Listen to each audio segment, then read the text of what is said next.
Coming up next on The Voice of Alabama Politics, remembering an icon. Also, a palace coup in the Republican caucus. And chemtrails are a big topic at the State House. It's a mystery. It's a mystery wrapped in a riddle inside an enigma. Maybe it's just stupid people? All this and much, much more coming up next on The V.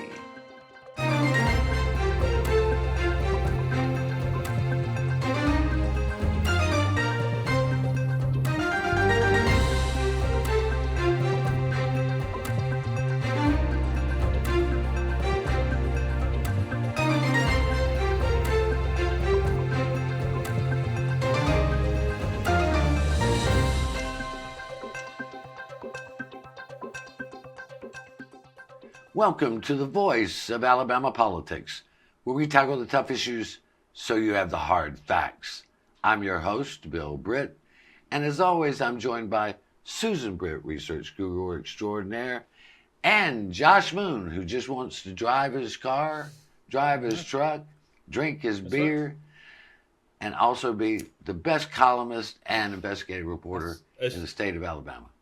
That's true. It's true, Bill. I've spent the last week just driving my truck, catching my fish, feeding my dog. It's been a nice week. I thank Lee Bryce for allowing me to do that. Well, and to your credit, you don't drink beer, so there you go. But anyway, he does feed his dogs. I am all for him. I do feed my dogs, and I do catch a lot of fish. So I'm okay in both of those categories. Yeah. Well, please God, tell me you throw them back and don't eat them. I think he wants to do a few other things he doesn't mention in that song, but there you go. Something that happened this week, and it's really one of those appalling things of dirty politics. We saw once again why people lack trust in other people. This happened in a private Republican caucus meeting in the House.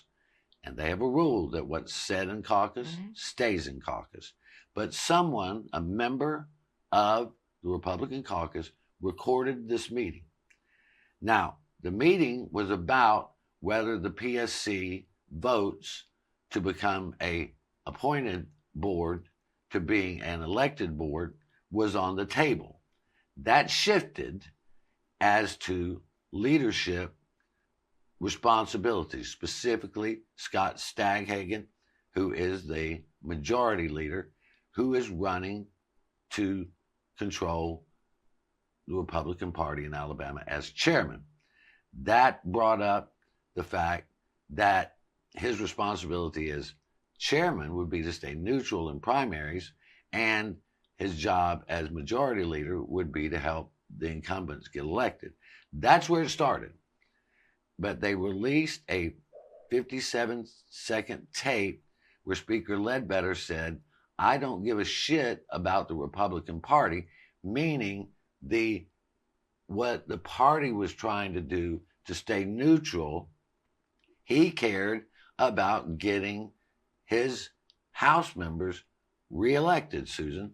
But that snippet was leaked to every news organization in the state but us, and surprise, surprise, right. When we dug into it, we found out the truth, and the truth was he was talking about the responsibility of the speaker was to not worry about the Republican Party per se, but to worry about getting Republicans elected. Right. What he was trying to do is refocus the group. That's right. Into what they were talking about. And apparently that's the only way that he could get them to calm down and focus.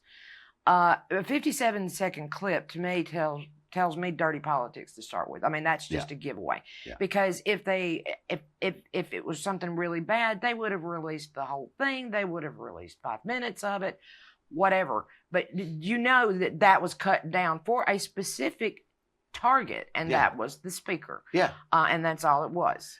And Josh, that thing about selective leaking of information to damage people is exactly what happened. But the real thing about Staghagen is that the members had wanted to kick him out for lack of leadership before.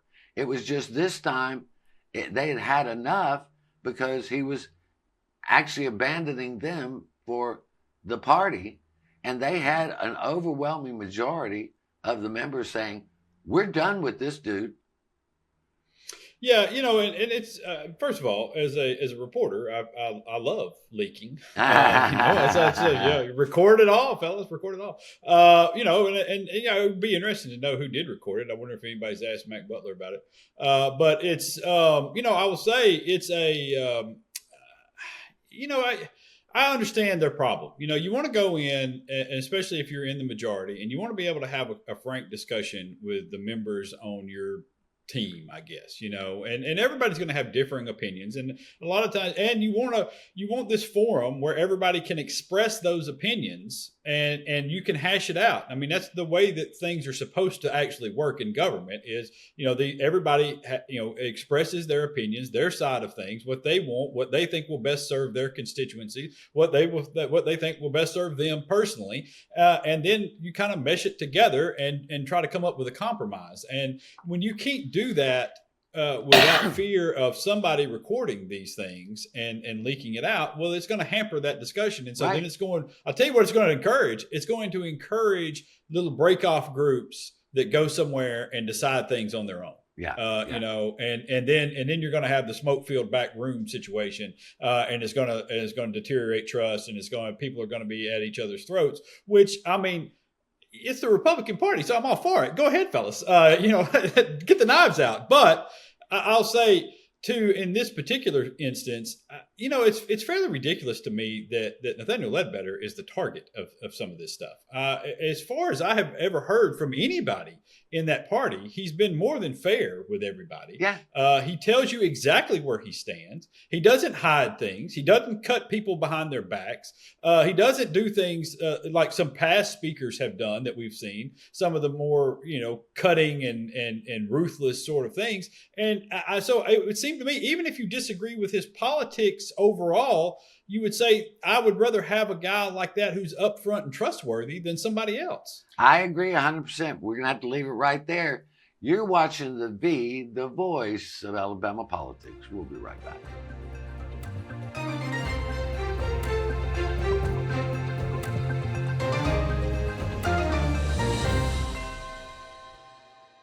Your home is your most valuable asset. But what if someone tried to steal it from you? Property fraud is one of the fastest growing areas of fraud in the country today. As a district attorney, I've seen firsthand the devastating effects of property fraud. That's why I'm proud to support the Montgomery County Probate Court's REACT program. REACT is designed to protect your property and to give you peace of mind.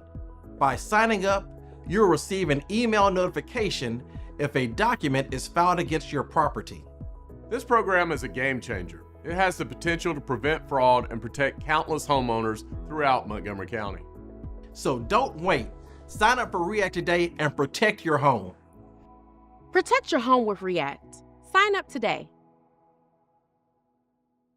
Alabama has a hands-free driving law, and that means you can't hold your mobile phone while making a call. Oh, and no writing messages, recording, or watching videos either. Plus, you can only use a single button or swipe of a finger to answer a call. So what's a driver to do?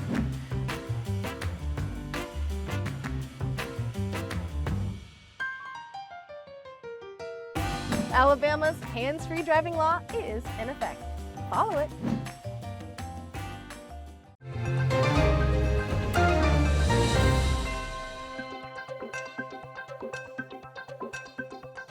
Welcome back to the voice of Alabama politics. Josh, you wrote about this week, across the nation and here in Alabama. The Republican Party has taken a position where they like to tell people what they can and cannot do and not give them a vote. Now, we have seen the demise of the Democratic Party years ago because they became so arrogant that they decided that they knew better than voters. But we've seen this ramp up recently in several pieces of legislation where Republicans have decided to take away the people's right to vote on a number of issues, including the PSC, but also the ability to remove board members, the ability to remove librarians, and all this without the voters having a single say or any safeguards to keep it from just going totally wrong. Yeah, and it's not only that; it's also blocking some pieces of legislation as well. People have been, shouting for years now that they wanted an opportunity to vote on gambling and lottery legislation. And that has been systematically denied over and over and over again. And I've argued for years that look, if you can't put together a comprehensive bill on that, well, then just put every piece of it on the ballot and let everybody vote for what they want. Right. But you're right.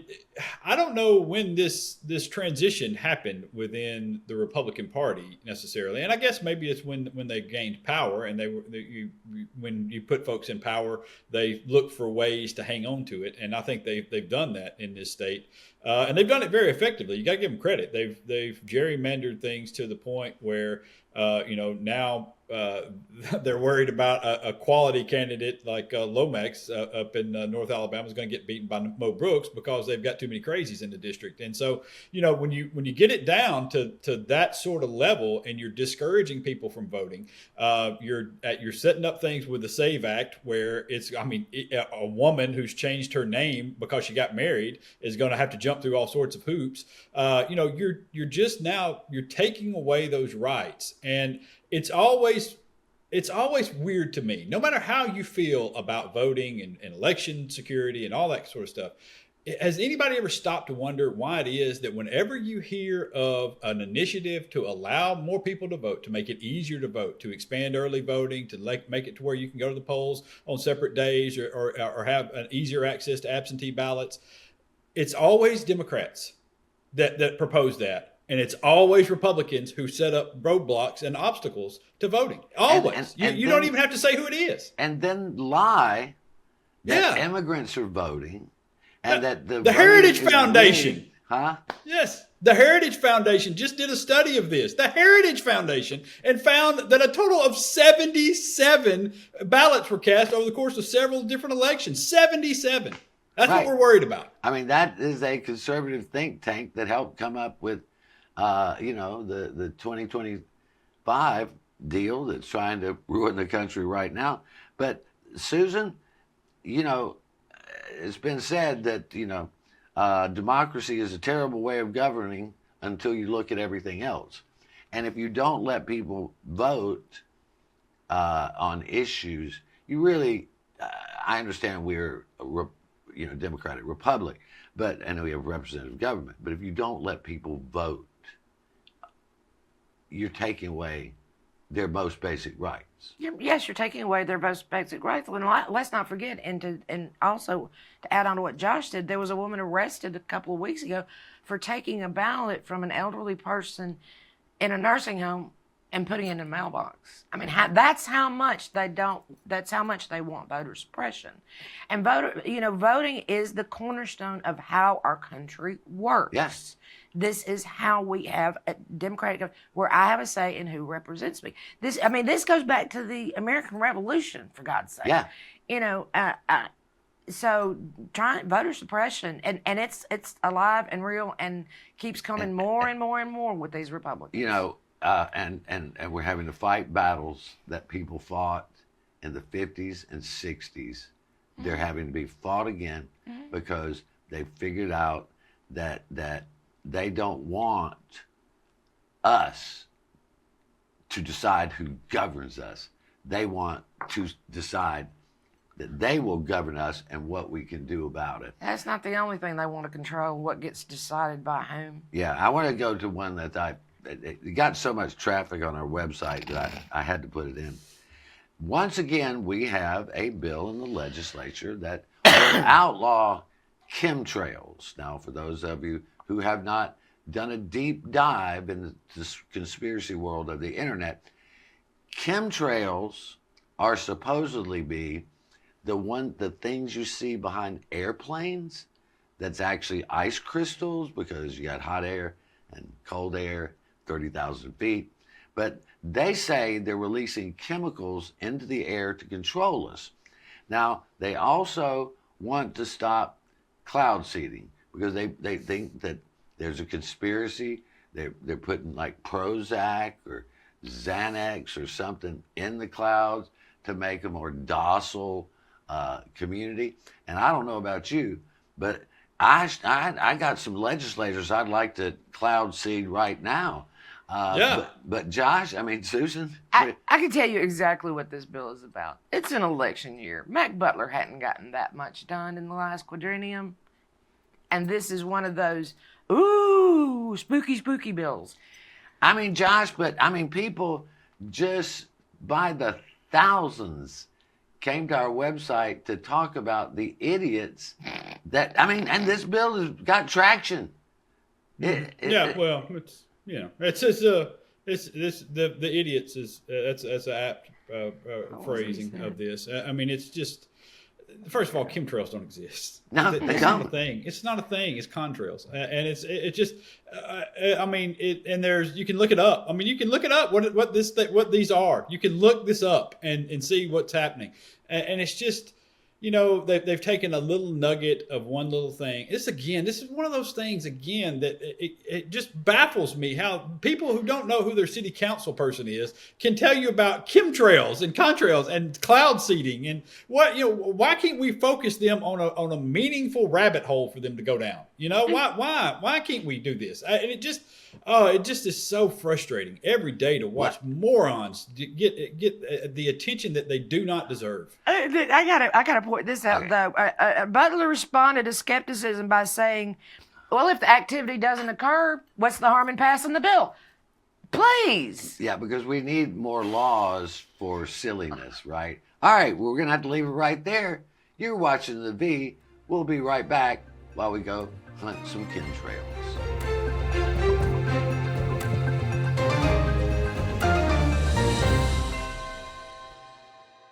There is a road laid out for me. First night here, but Amy seems cool. Leading down to the river. I am blind, but I need not see. What do you think? I know this road is there for me. If I'm really free, take me down to the river and walk. Alabama has a hands-free driving law, and that means you can't hold your mobile phone while making a call. Oh, and no writing messages, recording, or watching videos either. Plus, you can only use a single button or swipe of a finger to answer a call. So what's a driver to do?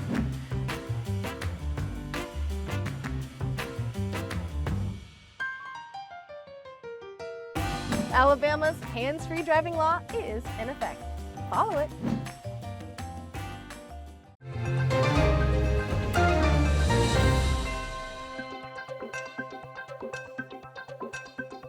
Welcome back to The V, the voice of Alabama politics.